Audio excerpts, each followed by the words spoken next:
It's Mark Lanier with your video thought for the day. Food week continues, and I'm about to make some breakfast. Now, this morning, I'm making some instant oatmeal. McCann's, my favorite oatmeal. By the way, if you have time, it takes like 30 minutes to make their real oatmeal.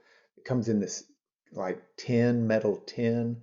It's transformational. But I don't have time this morning, so I'm into the instant scene. Specifically, the apple cinnamon flavor. Now, they have several different flavors, but I like the apple cinnamon.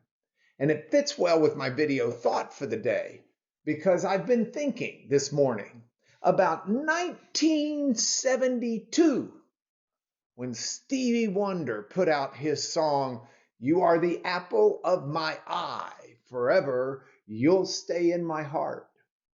Now, I don't know when you may have heard that phrase for the first time, apple of my eye, but I did some internet research on it because I was curious about something I'd read in the Old Testament prophet Zechariah.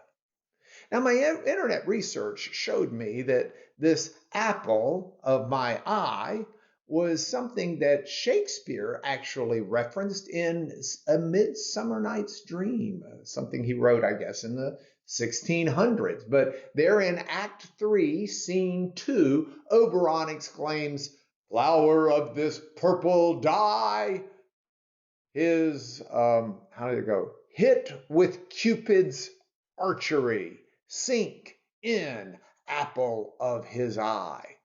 Hey, that's pretty old. Turns out Shakespeare didn't invent it either.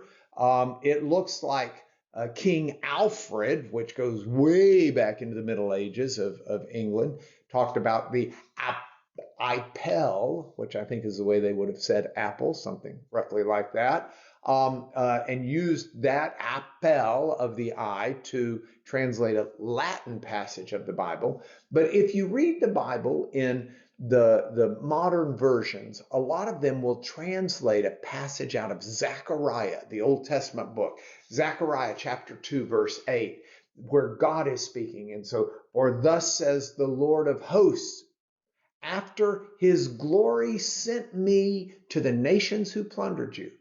For he who touches you touches the apple of his," God's, eye.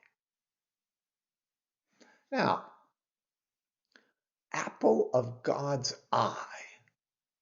That's God's people are the apple of his eye. I like that. Okay, technically that Hebrew word's probably translated better the pupil of his eye, but it's in kind of a poetic form, and so apple of the eye gets translated that way. The point of the passage is this. As part of God's people, we are to understand that we're not just a collective army of masses who follow the Lord. We're not just part of a big troop. We're not just citizens of his kingdom. No. He has a much more direct interest in you, in me, and those who are his people. We are the apple of his eye. He cares for us. And that should change the way we look upon ourselves, the way we treat and respect ourselves, and the way we look upon others and treat others.